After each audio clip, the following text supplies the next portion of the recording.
ఆయన ఎవరో దత్తత తీసుకుంటాడు ఒక. ఇప్పుడు ఫర్ ఎగ్జాంపుల్ అతని పేరేంటి, మహేష్ బాబు బుర్రిపాలెం దత్తత తీసుకున్నాడు. బుర్రిపాలెంలో వాళ్ళందరూ కోటీశ్వర్లు అయ్యారా? అక్కడ వాళ్ళందరూ లక్షాధికారులు కోటీశ్వర్లు అయ్యారా? కోటీశ్వరుడుగానే ఉంటాడు, ఇల్లుగానే ఉంటారు.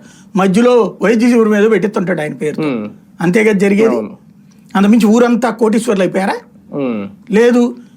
భువనేశ్వర్ గారు అక్కడెక్కడో దత్తత తీసుకున్నారు కుప్పంలో, వాళ్ళు కోటీశ్వర్లు అయిపోయారా?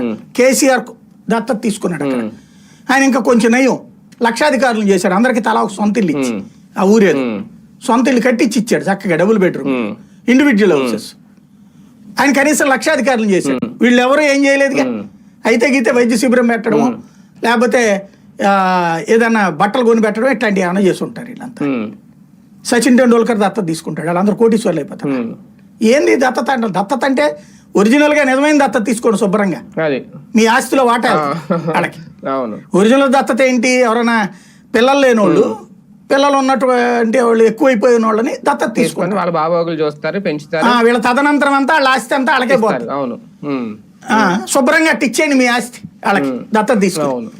అదే దత్తత అనే పదం వాడేటప్పుడు కనీసం అది ఉండాల జ్ఞానం. దత్తత అంటే ఏంటి?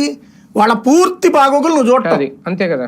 పూర్తి బాగోగులు అంటే వాళ్ళకి హాస్పిటల్ ఖర్చులు, చదువుల ఖర్చులు, వాళ్ళు ఎదగడానికి అయ్యే ఖర్చులు, ఇల్లు కొనుక్కోవడానికి అయ్యే ఖర్చులు, తినడానికి అయ్యే ఖర్చులు నువ్వు భరిస్తావా?